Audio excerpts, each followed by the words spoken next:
జై శ్రీకృష్ణం వందే జగద్గురుం. భగవద్గీత మకరందము 14వ అధ్యాయము గుణత్రయ విభాగ యోగము 26వ శ్లోకము. అచంచల భక్తితో తన్ను సేవించువాడు త్రిగుణములను దాటి బ్రహ్మ సాక్షాత్కారమును బడయగలడని భగవానుడు వచించుచున్నాడు.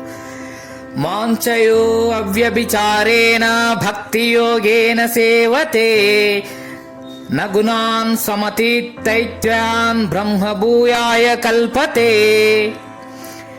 ఎవడు నన్నే అచంచలమైన భక్తియోగము చేత సేవించుచున్నాడో అతడి గుణములన్నింటినీ లెస్సగా దాటివైచి బ్రహ్మముగా నగుటకు జీవన్ముక్తుడగుట కొరకు సమర్థుడగుచున్నాడు.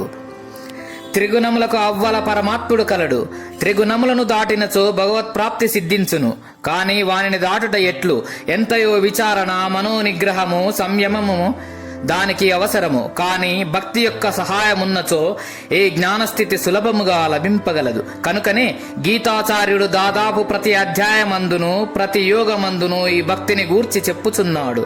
ఈ 14వ అధ్యాయము అఖండమగు జ్ఞానోపదేశము గావింపబడిన సందర్భమైనప్పటికీ దీని చివరను కూడా భక్తి యోగం యొక్క ఆవశ్యకతను నిరూపించెను. అయితే సామాన్య భక్తి చాలదనియు అచంచల భక్తి, అవ్యభిచారిన భక్తి, అనన్య భక్తి ఉండవలయుననియు బోధించెను. అనగా దృశ్య విషయములయందు విభజింపబడని ఏకాంత భక్తి అవసరమని భావము. భక్తి మార్గము సర్వులకును సులభముగా అయినది ఎగుటచే అట్టి ఉత్తమ భక్తిని ప్రతివాడును సంపాదించి తద్వారా భగవత్కృపను, తద్వారా బ్రహ్మజ్ఞాన వ్యాప్తిని, దానిచే బ్రహ్మానుభూతిని బడయుటకు అనుకూలముగా నుండును. ఈ విషయమే ఇచ్చట తెలుపబడినది. బ్రహ్మతత్వమును ఎవడు పొందగలడో, మోక్షసిద్ధి ఏ ప్రకారము చేకూరగలదో ఈ శ్లోకమునందు చక్కగా నిరూపించబడినది. అచంచల భక్తి గలవాడే మోక్షమునకు, ఆత్మానుభూతికి అర్హతను సంపాదించగలడని ఇచ్చట స్పష్టముగా పేర్కొనబడినది. కావున యోగ్యతచే ఇచ్చట ప్రధానము గాని జాతి, మత, కుల, వర్ణాశ్రమాదులు కావు. అతీత్య అని చెప్పక సమతీత్య అని చెప్పుటచే నిర్మల భక్తి గలవాడు త్రిగుణములను లెస్సగా దాటగలడని తెలియచున్నది. కథం చైత్యాం శ్రీన్ గుణా సతి వర్తతే. ఏ గుణములెట్లు దాటబడును అని అర్జునికి ప్రశ్నకి ఈ శ్లోకమున సమాధానమయ్యున్నది. అచంచల భక్తి చేతనే జ్ఞాన ప్రాప్తిని బడసి తద్వారా 3 గుణములను దాటి మనుజుడు బ్రహ్మైక్యమును బడయగలుగుచున్నాడని ఈ చోట వచింపబడినది.